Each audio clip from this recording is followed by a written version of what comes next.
Uh-oh. The last cookie. You can get a new box of cookies in as fast as an hour with Walmart Express Delivery. Are you my guilty self-conscience? No, I'm the voice offering you promo code EXPRESS for free delivery on your first order. Hey, who ate my cookies? You mean, these cookies? Order now. Welcome to your Walmart. Promotion valid for first express delivery order. $50 minimum subject to availability. Restrictions apply. Your weekend is not complete without the First Lady of New York Radio. It's the Joan Hamburg Show. Talk Radio 77 WABC. One late fall morning, prominent journalist Frank Bruni, whom you know from all his years at the New York Times, woke up and suddenly could not see out of his right eye.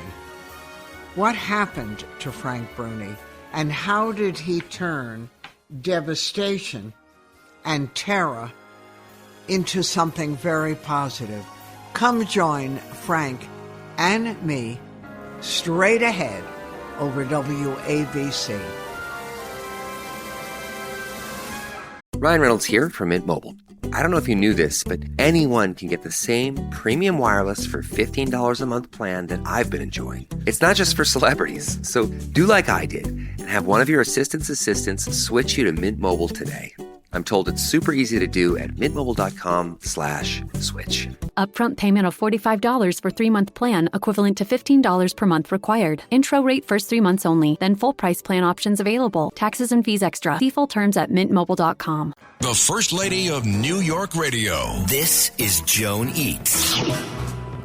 Not too long ago, I got a present, a sweet present, a chocolate present, and it was from someone who knew her chocolates, and she wanted to share with me one of her discoveries.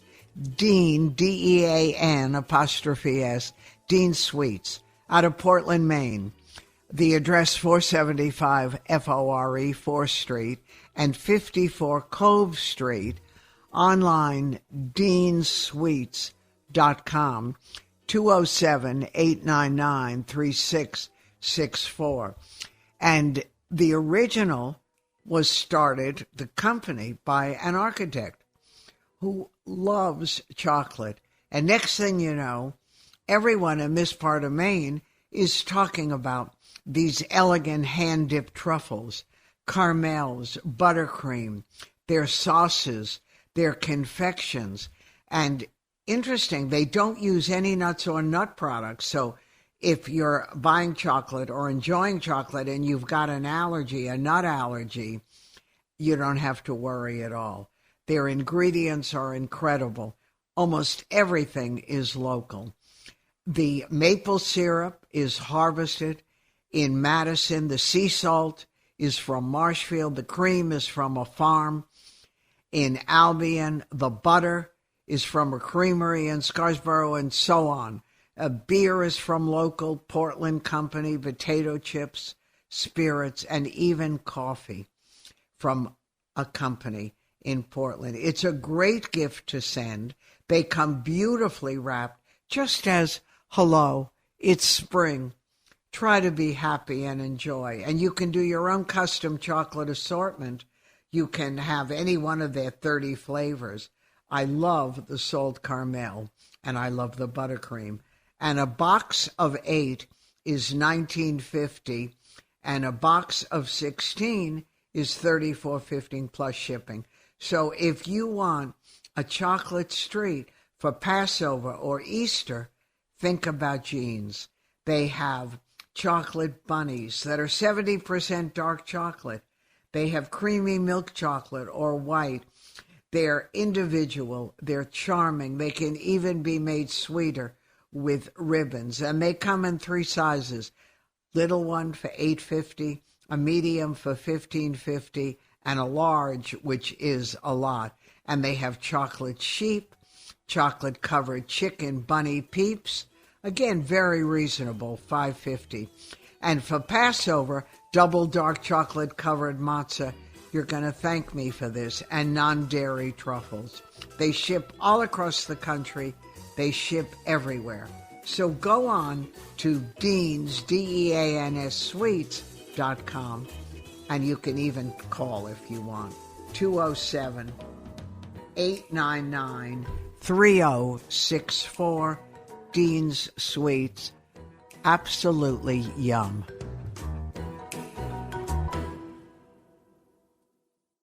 The First Lady of New York Radio, Joan Hamburg. Entertaining and informative. Talk Radio 77 WABC. I'm really excited for all of you to say hello to Frank Bruni.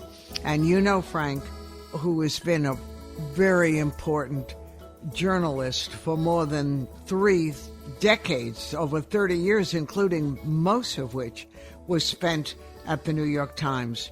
And Frank's still doing work for the Times and still contributes to Op-Ed and has a newsletter, has worn so many incredible hats: White House correspondent, the Rome bureau chief for the Times, a restaurant critic, and, of course, Op-Ed. And now, as well as so many of these credits, a professor at Duke University. Frank is here today because he wrote a book that a lot of people are talking about. It's called The Beauty of Dusk. And I'm going to let Frank explain, but just I want to remind you that you can say hello in person at White Plains Public Library on April 5th. He'll be talking about the new book, and the event is 7 to 8 o'clock. So mark that on your calendar. And Frank tells a story, the very beginning of which we can all relate to. He, for some ailment or not, he wakes up one morning. It was fall, I think October of 2017, and his right eye was all fuzzy. Now, if that happens to any of us initially, what? You got something in it, you're pulling down your lash, you irritated it. Women often got mascara in it, but that wasn't Frank's story. It turns out that he had suffered a very unusual stroke that damaged his optic nerve, and that fog across the right side of his vision was real, not psychosomatic, and it was so real that a prominent doctor at the time said it could also happen in your other eye. What could be more frightening than that? And now we have The Beauty of Dusk on Vision Lost and Found. So it's an incredible story, and most of us have had something that we can find a million excuses for until we can't anymore, and that's what happened to you. Yeah, that's exactly right, and thank you, Joan. You described it perfectly. We as we age, and I was only 52 when this happened, so it was an earlier encounter with medical crisis than a lot of people are fortunate enough to experience. Many people it comes later. But as you said, these things happen in our lives. And the book is about, and my story is about, how I avoided the self-pity that definitely threatened to consume me, how I avoided the fear that definitely threatened to define my life. I feel at the end of the day quite blessed because although I still suffer some difficulties with my vision, although I do live with this risk, about 20% of going blind entirely, this episode forced me to think, reflect, and learn a whole lot about the way I was living my life and the control that I had over my outlook that I'd never learned before. That's why I call the book The Beauty of Dusk. I mean, dusk is a reference both to my clouded vision and to sort of the span of the human day. But I came to see things. I have new vision, Joan, not just in terms of worse eyesight, but I have better insight. And that's what the book's about. Well, and Frank, when I read the book, I kept saying, I can't believe how adaptable he is and how he wouldn't allow this misery, which was easy to collect and accept. He wouldn't allow this to determine who he was or what was happening. And Frank, you also had a mother who set an incredible example. She had a very serious illness. She had a really bad kind of cancer, but nothing stopped her. She went about her life doing things she had always done, maybe even more. And that was sort of a lesson that probably you didn't think you would have to learn that quickly, but you did. She was so much in my memory, the example of her, the model of her, as I kind of figured out how to move on from this episode in my life. And I thank you for saying that I seemed unusually, exceptionally adaptable. But I really have come to believe, Joan, both in revisiting my mother's story, which is in the book, in collecting stories from people all around me. The book is as much about people I sought wisdom from as it is about me, and people who had many different kinds of ailments, not just eyesight stuff, sometimes hearing impairment, sometimes Parkinson's. I did find that I was more resilient than I ever thought I would be. I did find that I adapted in ways I couldn't have imagined.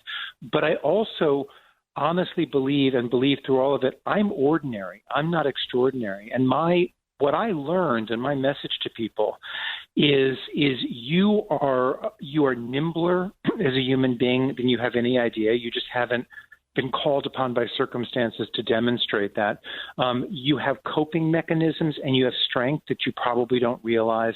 And so as you go through your life, and especially as you age, know that. Take some comfort from that. Have some reassurance from that. Because we are, Joan, there was a judge, a very distinguished judge whom I interviewed extensively for the book. I tell his story in the book. He ascended to the zenith of the legal profession despite having been completely blind from his early 30s until his retirement in his 70s.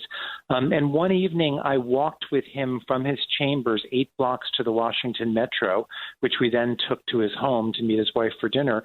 And he basically led me on that walk through auditory cues, through knowing his physical location, from memorizing it over time. He could get to the Metro from his chambers as a blind man, crossing streets that had traffic, all on his own, and I was just there as a fail-safe. And after we sat down in the Washington Metro on the train, he turned to me, Joan, and he said, Frank, starfish can regrow limbs, but that's nothing compared to what people can do. And he's right about that, and that is a central part of my message. And you learned lessons, too, about the power of the brain. But so much of what you write, we relate to. That feeling of fear, that how do you step over that terror that if so many bad things can happen, now you know that other bad things can happen, because even in addition to a physical infirmity, which was totally out of the blue, I mean, how many people think about their eyes other than, oh, I'm getting older, my vision is not as good, but not terrible things. You just had another loss. Your partner of many, many years decided that in his case, maybe enough was enough, but should he leave when you were in a terrible situation? You had to deal with that. You had a lot of loss. So even though you rose above it, it's an extraordinary process that you let go of the fear and the terror of the unknown, which you could not control, and taught us lessons. Well, I think one realizes in a situation like this, if things go well, and by the way, there are extreme hardships and terrible deprivations that can't be transcended or navigated just with a positive attitude and a shift of outlook. I mean, there are things too much to cope with. What I was given, I could cope with. And I realized early, and this was so important, that if I gave in to my fear, if I let myself sink into a hole of self-pity, it wasn't going to change my circumstance. It was just going to consign me to a kind of living that was more negative and sadder and less fulfilling and less meaningful than if I found a psychological and emotional way to work around fear and self-pity. What's happened has happened. Excuse me. What's lost has been lost. And you can grieve that, and you should, at least briefly, but you can stay focused on that, or you can do a tally on all the abilities you still have, on all the blessings that remain, on all the pleasures that are still accessible to you. And it just makes more sense as you go through the rest of your life to do that other, more positive, more optimistic tally. And like so many of us, and your career was thriving and everything was okay, even though through your other books, we knew there were many sides to a person. There's the side we see publicly, and there's their interior side, which very rarely do we get to take a little peek at an inside life. But you shared that with us with your books about how tough it was losing weight, about feeling like an outsider, about being gay and dealing with this with family and friends. And as a journalist, you understood something which not everyone does, the art of listening, which is how all these people opened up to you in a very unusual way. I was very fortunate to be able to talk with them and to be able to tell their stories. And yes, I guess part of it is because I have learned how to listen, and I know how to listen. And you're right, that's an important thing. But there was something else going on that I'd like everyone to keep in mind. We suffer from an excess of courtesy, from a surfeit of politeness. And often with the people in our lives who are struggling or who have been through struggles, we often avoid asking them about those. We think maybe they don't want to talk about it. We think maybe we're not really kind of equipped to hear it. But if you invite the people around you to share what they've been through, they're often extremely grateful for that. They want to talk and they want you to listen, and they often harbor extraordinary bits of wisdom that we're so foolish not to access. And I just felt like there were teachers all around me, and now they're in the book, whom I'd never had the good sense to ask what they had to teach me before. And part of my journey after this medical crisis was asking those questions at long last. And they talked to you. I mean, it was almost like they were happy to share it, to open up, to get rid of it, and take everyone on their journey. And if you hadn't done this, we never would have known, whether it was your good college friend who, a great life, and Parkinson's suddenly rears its head, and how she deals with it. And of course, I'm sure everyone has told you about the dog chapter. When you were at your loneliest, you convinced your brother to give up a dog that he had adopted. And that was pretty brazen. You took this, not a little tiny dog, a dog with a capital D. I was just out with her. Yeah, she's a good 52, 53 pounds. I was just big. Out with her in the woods near my house. Yeah, I was just watching her chase the deer in the neighborhood. I played on my brother's heartstrings and sympathy because I very much wanted a dog in my life again. And I thought to myself, if I make him pity me, he'll give me his dog, which he did. But he was also an empty nester who really kind of was having a harder and harder time doing right by the dog. But the dog is in the book, Joan, and I'm glad you mentioned the dog, because I think it can be really important when you go through a kind of crisis like I did, and when self-pity is a possible danger, when you can become really consumed with worry about yourself, it can be a really smart and good thing to take some of that energy and turn it outward. Maybe in some people's cases, it's turned outward to a cause.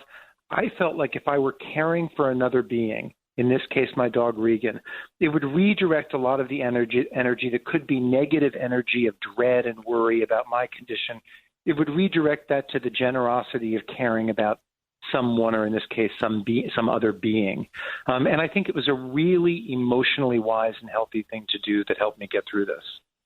Right. And now, these few years later, when your life to us on the outside seems dramatically changed from a New York City who had fingers in so many pots to living in and around a college campus and teaching and not eating in a restaurant every night, not doing the things that you always did.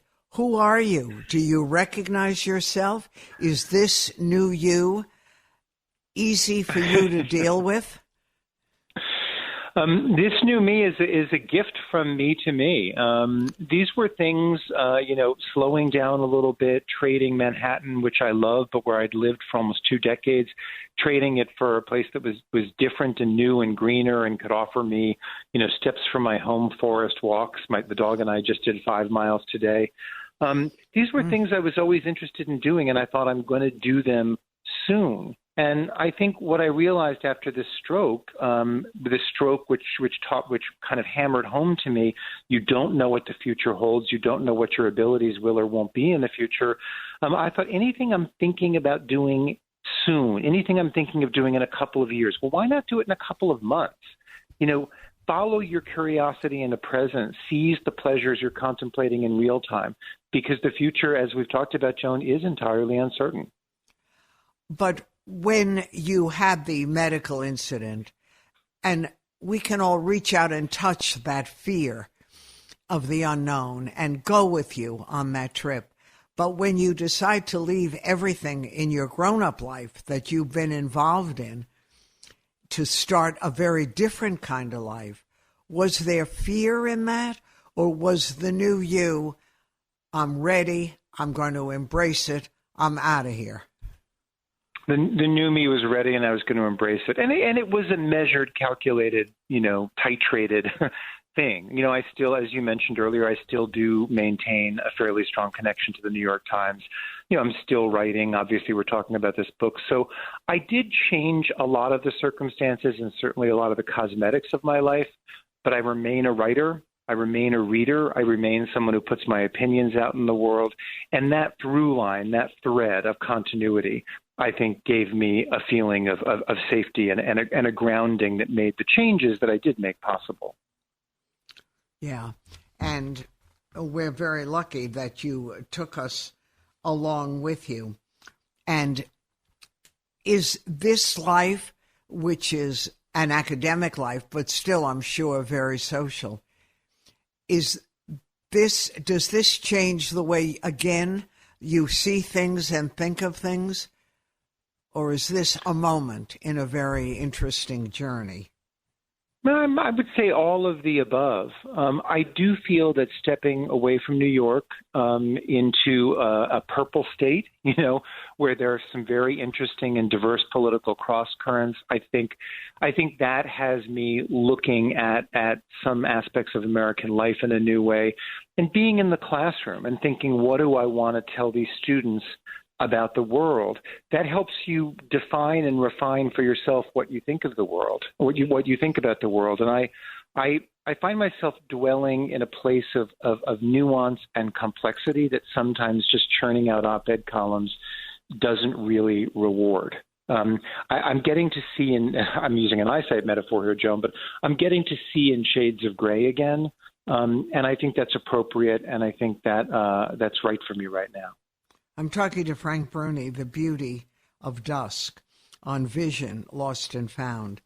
And in the book, many different chapters, including a chapter talking about the death of Anthony Bourdain, of Kate Spade, Alan Kruger.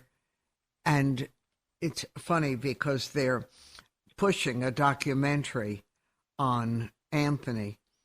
And it was so appropriate to read it in your book. And, of course, you're non-judgmental, but it was really a fascinating look at the inside of these people. And what we saw was so different from the reality. Yeah, there's such an important lesson there. I think so many of us, Joan, go through life envying people we see around us, making assumptions about them, that they are striding through the world with complete unfettered confidence, that they are on glide paths to their success. But we don't know that. Those are all assumptions, and more often than not, they're myths. And they're really dangerous, destructive myths, because when we don't recognize that people all around us have struggled, are struggling, carry some pain that we can't see, when we don't recognize that, we don't understand our own place in the universe of people, and we tend to see we're prone to self-pity about what we're going through, and we tend to ask the question, why me? Why me? When the real question that is true to what the world is like for most people is, why not me? So I thought it was really important to talk about some of those extremely successful people who, in a fairly short period of time, ended their own lives, and thus taught us you cannot make assumptions that other people have it easier, that other people have found happiness via a much more direct and immediate route than you have. We don't know the story of other people's lives. We don't know their interiors, and it's important to remember that. No, private suffering is exactly what it is. It's private suffering. And I noted, of course, when you talk about our hardships and you talk about maybe we should have sandwich boards that would reveal a kind of truth. And did people react to that? Yeah, I mean, that's the chapter of the book that talks about Anthony Bourdain and Kate Spade and is called The Sandwich Board Theory of Life. Absolutely, that's the one that people bring up to me the most. And the concept in there, the kind of idea I throw out in there, it's just a sort of thought exercise, is if we all walked around with sandwich boards that just briefly listed some of the main struggles we were going through or had recently been through, we would all be much less prone to self-pity because we would see that our own struggle is normal and is kind of the default human condition. And we would all be much quicker to empathy and much less judgmental. And boy, could we stand to be less judgmental in our lives right now in America. That's for sure. But are you as a person, and you're a person whom I always thought, following you, reading you, envying you in Rome during those delicious years, that you relished the moment, which is a gift in itself. And it's a different kind of relishing now. But still, I'm sure a great meal still tastes extraordinary. Tastes better than ever. I hope I relished moments in the past because I've had such a privileged and blessed life, but I definitely relish the moment and the pleasures that come to me in an amplified way now. Just because when this happened to me and I thought about all the times in my life that I felt burdened or I felt disadvantaged or I felt like I was the object of bad luck, this happened. I was told, hey, you're never going to see out of your right eye again and you might go blind. And I realized, man, those those complaints I had in the past, those flights, yeah, boy, was I a jerk. And I am determined in the aftermath of this to, as I said, tally my blessings, to recognize and appreciate the pleasures in a given hour or in a given day, because it's just silly and wasteful and spoiled to do the opposite. You can read Frank's book, The Beauty of Dusk, and it's on Vision, Lost and Found. And I love that you did this. It makes a big difference for all of us. And I wish you all the best luck in the world. And keep on sharing, because it does make a difference. Thank you, Joan. It's lovely to talk to you. And you, take care of yourself. I'm Joan Hamburg, and you're listening to WABC. Does it ever feel like you're a marketing professional just speaking into the void? Well, with LinkedIn ads, you can know you're reaching the right decision makers. You can even target buyers by job title, industry, company, seniority, skills. Wait, did I say job title yet? Get started today and see how you can avoid the void and reach the right buyers with LinkedIn ads. We'll even give you a $100 credit on your next campaign. Get started at linkedin.com/results. Terms and conditions apply. The First Lady of New York Radio, Joan Hamburg. Entertaining and informative. Talk Radio 77 WABC. Welcome, everyone, to the Joan Hamburg Show. Now, those of you who are my loyal listeners know I love cookbooks. And I love Dorie Greenspan because she is the best cookbook writer. I think that Baking with Dorie, Sweet, Salty, and Simple, is her 13th. I could be wrong, but I know she's been writing cookbooks for probably 30 years, and this is such an incredible cookbook. It's her 14th cookbook, and she's got a fabulous journey on how she went from maybe getting a PhD or a doctorate to baking cookies. And that, for her, was life-changing. I love Baking with Dorie. There are incredible recipes with wonderful photographs, and we can do them. That's the part I love the most. You really take us by the hand. But Dorie, let's start from the beginning again. When you were a kid, you started cooking, and you said to me at one point years ago, I think I burned my parents' kitchen down when I was a young girl, and that was it for cooking and baking. That's exactly right. First of all, thank you for that wonderful introduction. I think we were together for my very first book. I'm sure. I know, I love that. So, yeah, my mom didn't cook very much, so I didn't have a model. But one day I was with friends, I think I was in 7th grade, and we decided to make frozen French fries. And I put them in hot boiling oil. I had actually tried to, put a lid on top of the boiling oil. I burned my parents' kitchen down. And that was the end of cooking for a while.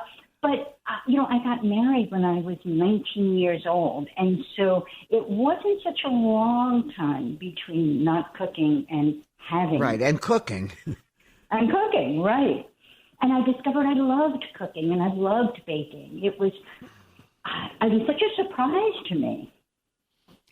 So what made you were going, I think you had told me, for a doctorate in gerontology. So where did the almost professional cookie thing come in at that point? So I took time off to work on my dissertation, which I never finished. I always say it's the deadline I didn't meet, and had the kid who's now grown, and just couldn't face going back to academics. And my husband, the wonderful Michael, said, you love to bake. Why don't you see if that's what you can do? And with his encouragement and my reluctance to go back to what I had started, I began to bake. And it did, as you said, change my life. And it was a cookie.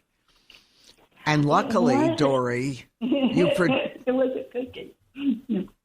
You produced a child who loved to eat the cookies. What would I have done if he didn't? Yes, you're right. He loved cookies. He always refers to himself as a not quite reformed cookie monster. I know. Me too. I love cookies. They have to be really good cookies. I'm not a huge fan of the over-the-counter store-bought cookie, but I love wonderful cookies. And I love all your recipes. And then your Cookie Monster child produced a baby cookie person. And I got a big kick out of reading when they said they don't want to give their child sweets, because I heard that from mine. Oh, don't give her cookies. We're not bringing her up on sweets. Well, guess what?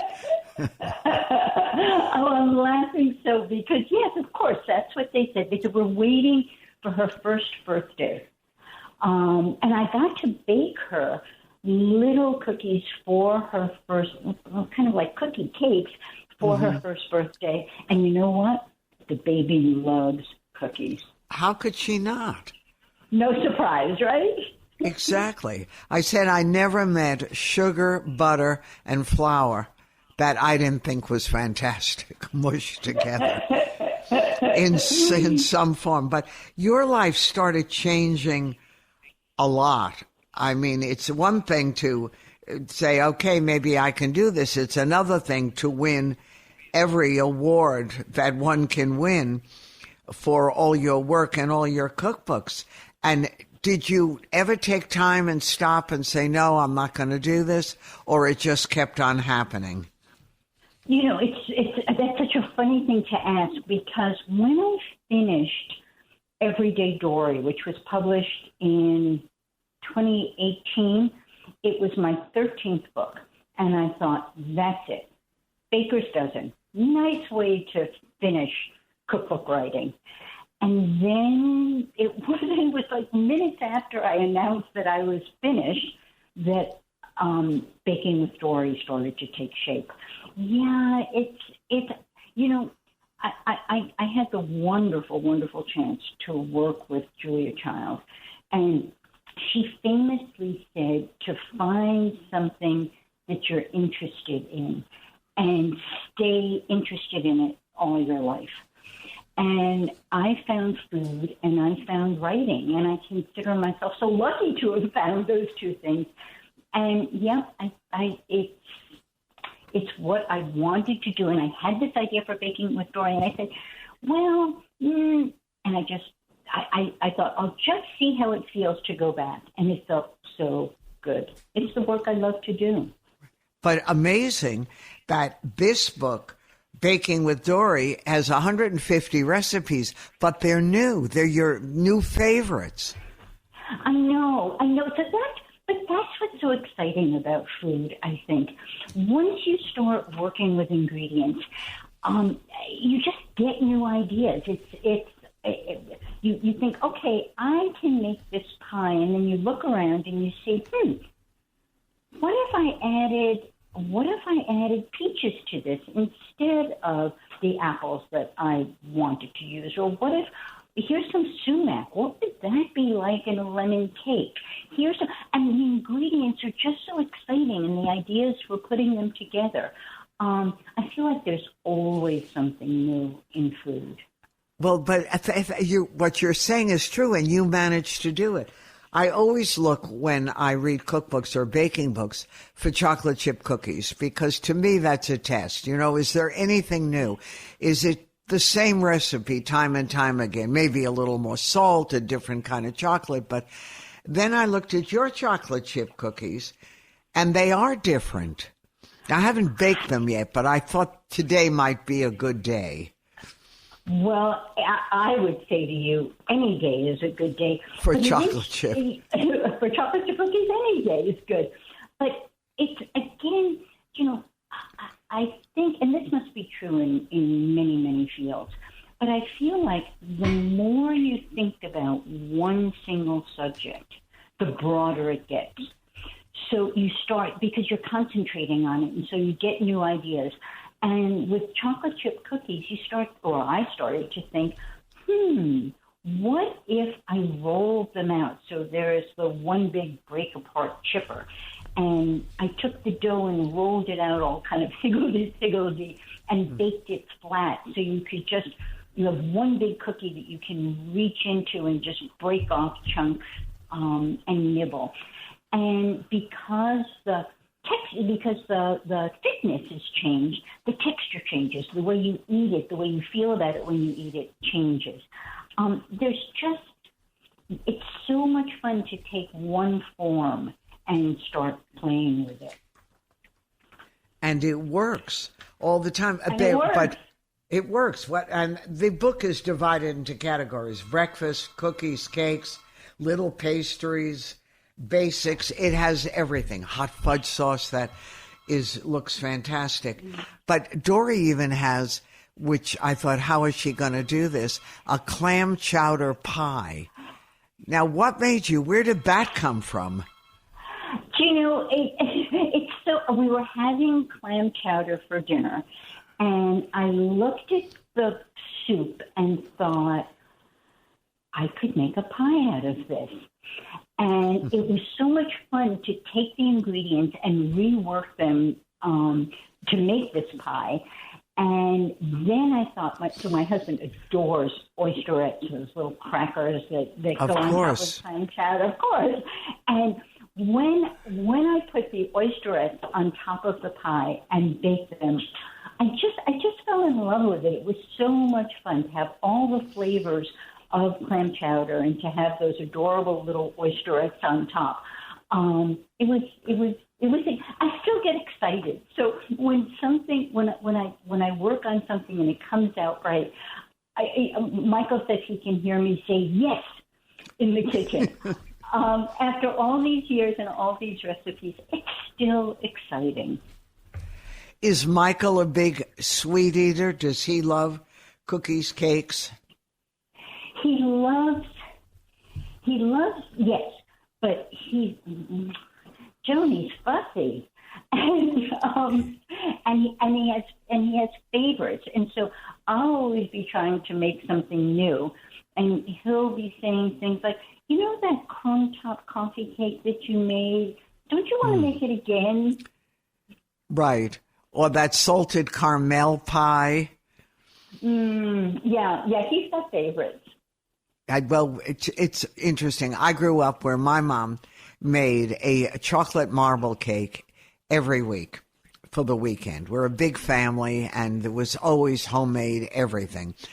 But that marble cake, I've had wonderful people try to help me redevelop it and everything. It had big chunks of chocolate in it.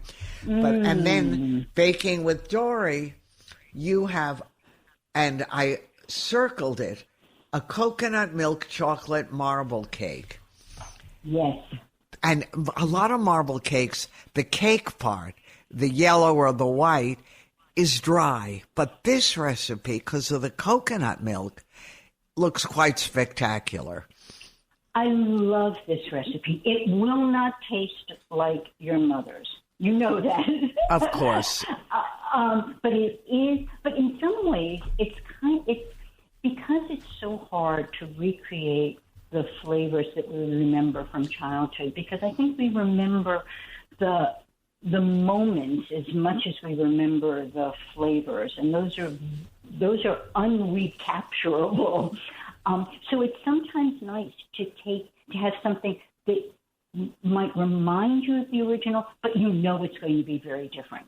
And so it doesn't get measured against memory. Against right, but I love that too, and I just have this love affair with marble cakes. But Dorie doesn't stop. It's every single kind of cake that you can think about. All the things that you love, eclairs and profiteroles and cream puffs. And from her travels, I circled the chocolate cake that she found a recipe. I think it was the Lisbon chocolate cake. Yes. So that cake, it's actually the cake that's on the cover. We were in Lisbon and in a taxi going to the airport and realized we had an extra hour. And so we stopped at this area where there were lots of art galleries and bookstores and this one cafe that served coffee, tea, and one cake, this chocolate cake. And I fell in love with it, but we had to leave, so I never got the recipe from the cafe. I recreated it when I got home, and it's a chocolate layer, very dark, almost like a brownie, and then it's a chocolate ganache, so a mixture of melted chocolate and heavy cream that's whipped, so it feels almost moussey, and then it's a layer of cocoa powder. So it's chocolate three ways. I love this cake, and I was so excited when it ended up being the cover cake. And the cake is gluten-free, which I didn't realize. I made the cake, and I didn't realize until I gave it to someone else. And they said, you know, this cake is gluten-free? And I thought, she's right. Which one? The one on the cover, the Lisbon chocolate This one, cake. no, it looks gorgeous, too. It's so delicious. Yeah. And Dorie, how do you and your family, when you're baking all the time, stop from blowing up like a Macy's balloon? Years ago. So, the thing about baking is you never bake one cookie. You never bake one tiny little cake. So there's always a lot. And so I think baking is something we do to share. And so I practice what I call bake and release. I bake, I taste, I share with my family, and then thank goodness I have neighbors. They must love you. It works. It's so great because, I'm baking just about every day. So it means that I can make a fresh start in the morning and make something new, and I can make my neighbors happy. It's perfect. Bake and release. It's perfect. And baking with Dorie. If you're making something for your own birthday or occasion, what cake would it be, or you love them all? Oh, this is Joan, I thought we were friends. This is a hard question. But I do love the devil's food cake. I'm a chocolate girl. Mm-hmm. And tell everyone what makes that one so special. Well, chocolate for starters. Of course. Yes, but it's also, I love the balance of frosting to cake. It's so hard for me. I'm saying the chocolate cake, and then I'm thinking, but I love the plain, not so plain, almond cake, the fika cake, the cake that is a coffee break cake in Sweden. And then I love a bundt cake, and I'm impossible. I really, I take it back.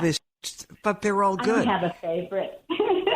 and different things. Like, I can't wait to do the crumb-topped ricotta coffee cake, which you had alluded to. And that's under breakfast, but I love that kind of cake.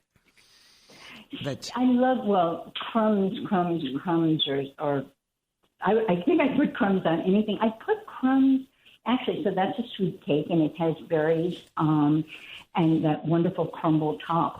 But I also made a savory pie, a spinach mozzarella pie, and made Parmesan cheese crumbs for the top of that. Oh, that sounds good. And I made a cheese streusel to put on what is essentially a cheese babka. I love crumbs. I love the way they look. I love the texture, and that they add a little crunch to something that might be soft. It's nice. I'm talking to Dorie Greenspan with her latest book, Baking with Dorie. Now, I look forward every Sunday to the New York Times Magazine, where Dorie did one of her incredible desserts. But you're not doing that at the moment. What are you up to now that Baking with Dorie is out? So, because I'm kind of nonstop, I'm writing, and I'm having so much fun doing this. I'm writing a newsletter. It's called XOXO Dorie, and it comes out twice a week. I do a newsletter on Tuesday, and on Friday, the newsletters have recipes, they have stories, they have tips and things from my travels. So it's XOXO Dorie. And how do people get that? You can sign up, subscribe at DorieGreenspan.bulletin.com, DorieGreenspan.bulletin.com, and I'll turn up Tuesdays and Fridays in your inbox. Well, I look forward. I would have preferred if you showed up in my kitchen, but I'll accept that. Cookies. With cookies anytime. Thank you, Dorie. Congratulations. Continued success. All the best to you and yours. Baking with Dorie. You're going to be very happy, and the photographs are just gorgeous. I'm Joan Hamburg. I can't wait to bake, and there's lots more on WABC, so stay tuned. The First Lady of New York Radio. This is Ask Joan. We're starting to get a lot of travel questions. So let me give you a little bit of advice, which can make it easier if you are going to start. You can join TSA PreCheck or Global Entry. Now, a lot of us had it, but it may have expired during the pandemic. if you join these, it can save you long lines and a lot of the frustrations at the airport. So this may be a good time before the real rush on travel begins. If you have these programs, you get through security lines much faster, and they eliminate a lot of measures like you don't take off your shoes, your belt, you don't have to remove your laptop. There are a lot of things, but you have to decide which is right for you. Both the TSA PreCheck and the Global Entry are Department of Homeland Security programs, and they both expedite security screening benefits from flights coming from American airports. Now, Global Entry provides all of that, plus expedited U.S. customs screening for international air travelers. And both memberships last for 5 years. And a lot of credit cards reimburse the application fees as a benefit of being a cardholder. So before you apply, check your credit card. A lot of them have it, and I bet you do.